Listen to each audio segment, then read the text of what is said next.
Hi friends, welcome back to Arya's learning. നമ്മളിന്ന് പഠിക്കാൻ പോകുന്നത് 7ാം ക്ലാസ്സിലെ അടിസ്ഥാന ശാസ്ത്രത്തിലെ 2ാമത്തെ ചാപ്റ്ററാണ് പ്രകാശവിസ്മയങ്ങൾ. എന്താണ് പ്രതിപതനം? പ്രകാശം ഒരു പ്രതലത്തിൽ തട്ടി തിരിച്ചു വരുന്നതിനെ പ്രകാശത്തിൻ്റെ പ്രതിപതനം എന്ന് പറയുന്നു.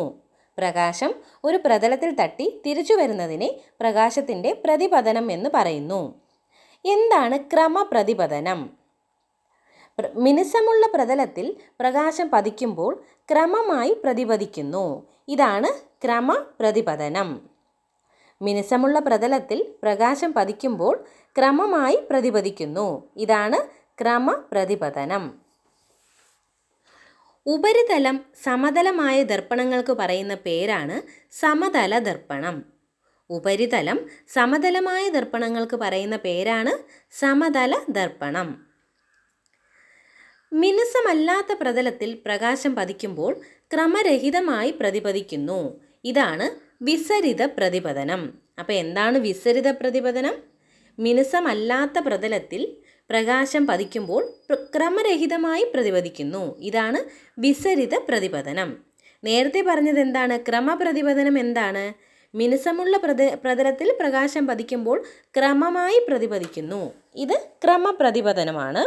എന്നാൽ മിനുസമല്ലാത്ത പ്രതലത്തിൽ പ്രകാശം പതിക്കുമ്പോൾ ക്രമരഹിതമായി പ്രതിപദിക്കുന്നു. ഇതാണ് വിസരിത പ്രതിപതനം. ഇനി ദർപ്പണത്തിൽ പതിക്കുന്ന രശ്മി അറിയപ്പെടുന്നത് പതനകിരണം.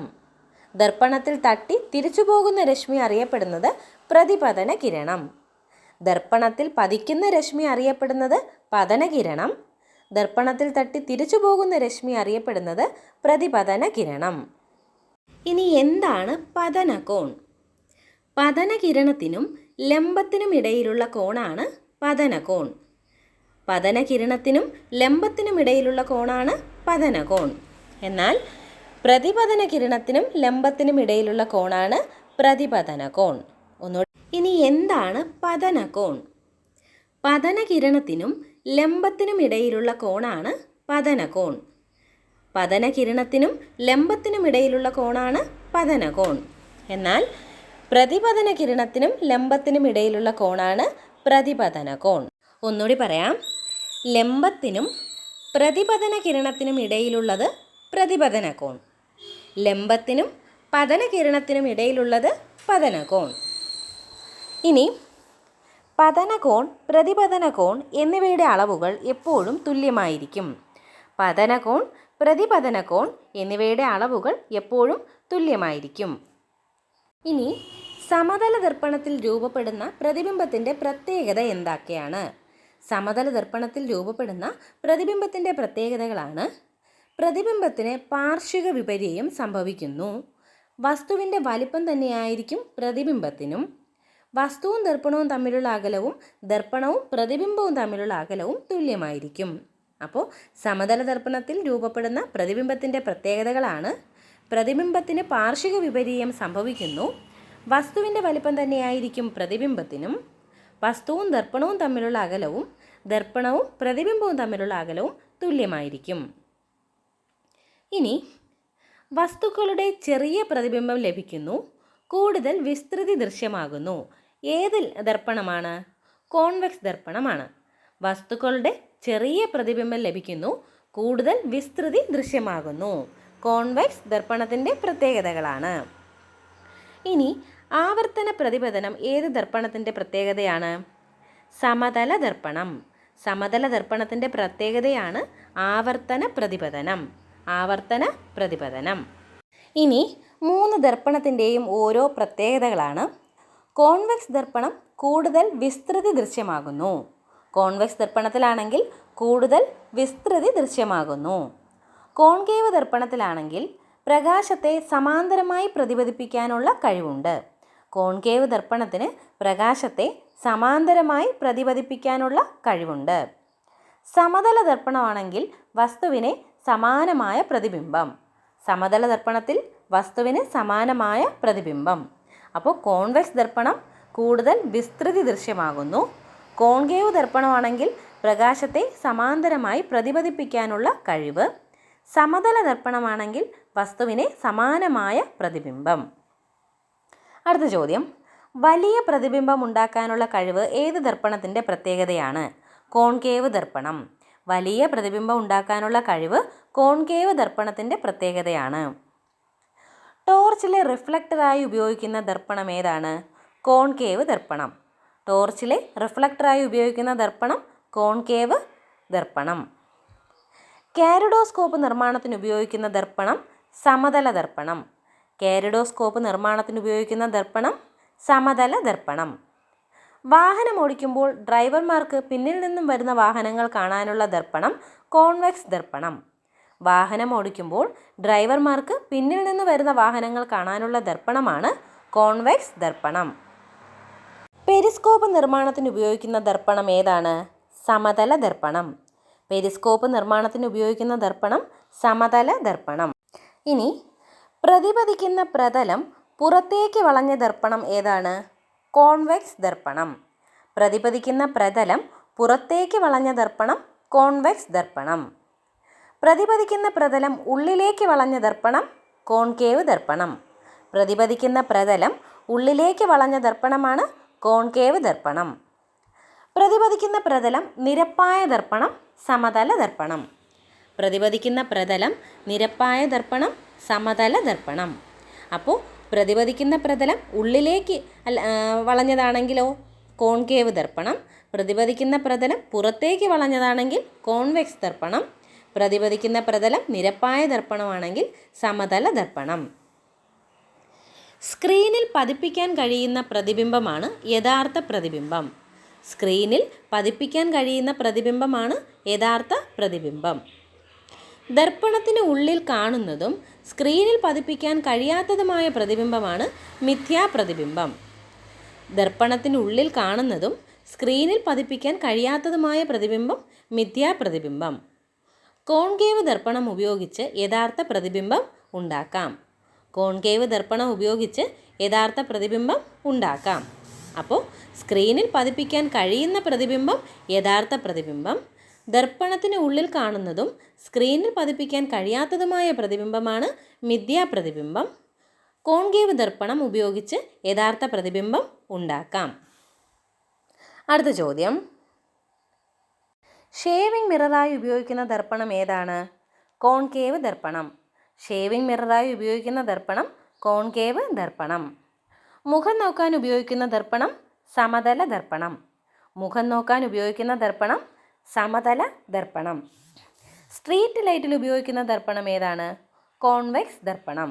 സ്ട്രീറ്റ് ലൈറ്റിൽ ഉപയോഗിക്കുന്ന ദർപ്പണം കോൺവെക്സ് ദർപ്പണം. അപ്പോൾ ഷേവിംഗ് മിററായി ഉപയോഗിക്കുന്നത് കോൺകേവ് ദർപ്പണം. മുഖം നോക്കാൻ ഉപയോഗിക്കുന്നത് സമതല ദർപ്പണം. സ്ട്രീറ്റ് ലൈറ്റിൽ ഉപയോഗിക്കുന്നത് കോൺവെക്സ് ദർപ്പണം. ഇനി എന്താണ് അപവർത്തനം? പ്രകാശം ഒരു മാധ്യമത്തിൽ നിന്നും വ്യത്യസ്തമായ മറ്റൊരു മാധ്യമത്തിലേക്ക് കടക്കുമ്പോൾ അതിൻ്റെ പാതയ്ക്ക് വ്യതിയാനം സംഭവിക്കുന്ന പ്രകാശത്തിൻ്റെ പ്രതിഭാസമാണ് അപവർത്തനം. പ്രകാശം ഒരു മാധ്യമത്തിൽ നിന്നും വ്യത്യസ്തമായ മറ്റൊരു മാധ്യമത്തിലേക്ക് കടക്കുമ്പോൾ അതിൻ്റെ പാതയ്ക്ക് വ്യതിയാനം സംഭവിക്കുന്ന പ്രകാശത്തിൻ്റെ പ്രതിഭാസമാണ് അപവർത്തനം. ഇനി എന്താണ് പ്രകീർണനം? പ്രകാശം അതിൻ്റെ ഘടകവർണ്ണങ്ങളായി മാറുന്ന പ്രതിഭാസമാണ് പ്രകീർണനം. പ്രകാശം അതിൻ്റെ ഘടകവർണ്ണങ്ങളായി മാറുന്ന പ്രതിഭാസമാണ് പ്രകീർണനം. ഇനി കോൺവെക്സ് ലെൻസ് ഉപയോഗിക്കുന്ന ഉപകരണങ്ങൾ ഏതെല്ലാം? കോൺവെക്സ് ലെൻസ് ഉപയോഗിക്കുന്ന ഉപകരണങ്ങളാണ് hand lens, telescope, camera. Hand lens, telescope, camera. Convex lens ഉപയോഗിക്കുന്ന ഉപകരണങ്ങളാണ് ഹാൻഡ് ലെൻസ്, ടെലിസ്കോപ്പ്, ക്യാമറ. ഇനി മധ്യത്തിൽ കനം കൂടിയതും വക്കുകൾ കനം കുറഞ്ഞതുമായ ലെൻസ് ഏതാണ്? അത് കോൺവെക്സ് ലെൻസാണ്. മധ്യത്തിൽ കനം കൂടിയതും വക്കുകൾക്ക് കനം കുറഞ്ഞതുമായ ലെൻസ് കോൺവെക്സ് ലെൻസാണ്. എന്നാൽ മധ്യത്തിൽ കനം കുറഞ്ഞതും വക്കുകൾക്ക് കനം കൂടിയതുമായ ലെൻസ് കോൺകേവ് ലെൻസാണ്. മധ്യത്തിൽ കനം കുറഞ്ഞതും വക്കുകൾക്ക് കനം കൂടിയതുമായ ലെൻസ് കോൺകേവ് ലെൻസാണ്.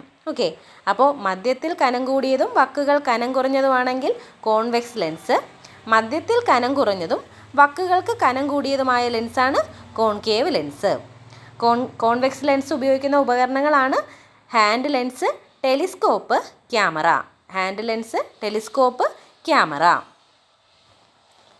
കോൺകേവ് ലെൻസ് അതിലൂടെ കടന്നു പോകുന്ന പ്രകാശരശ്മികളെ പരസ്പരം അകറ്റുന്നു.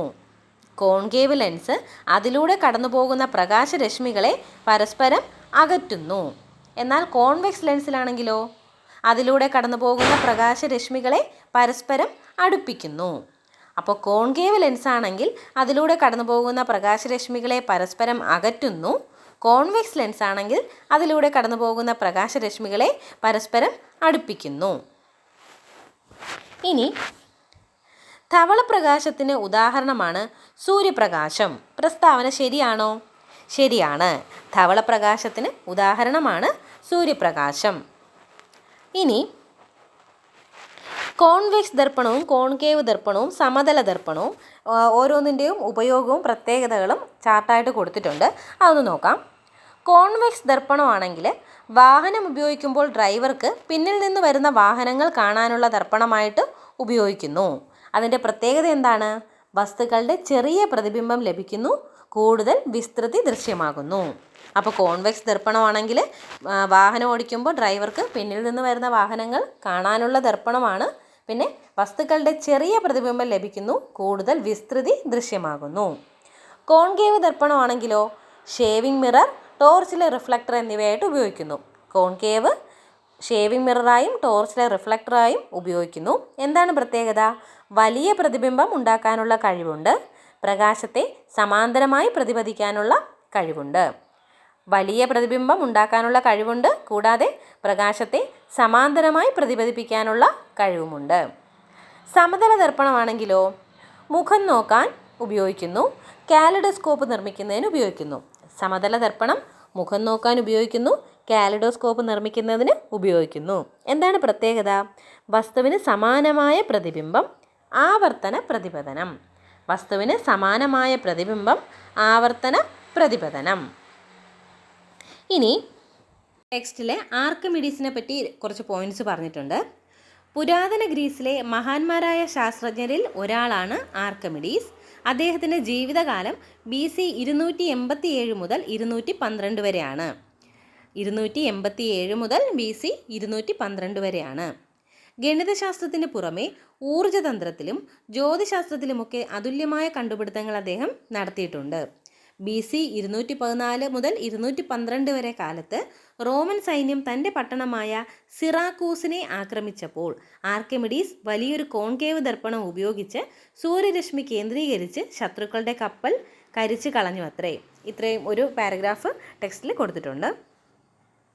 ഇനി ആറന്മുള കണ്ണാടിയെപ്പറ്റി പറഞ്ഞിട്ടുണ്ട്. പ്രത്യേകതരം ലോഹക്കൂട്ട് കൊണ്ട് നിർമ്മിച്ച ദർപ്പണമാണ് ആറന്മുള കണ്ണാടി. സാധാരണ ദർപ്പണത്തിൽ ഉള്ളതിനേക്കാൾ വ്യക്തമായ പ്രതിബിംബം ഇതിൽ ലഭിക്കുന്നു. അപ്പോൾ ഇന്നത്തെ ക്ലാസ് എല്ലാവർക്കും ഇഷ്ടമായെന്ന് വിചാരിക്കുന്നു. എല്ലാവരും നന്നായിട്ട് പഠിക്കുക. Okay, thank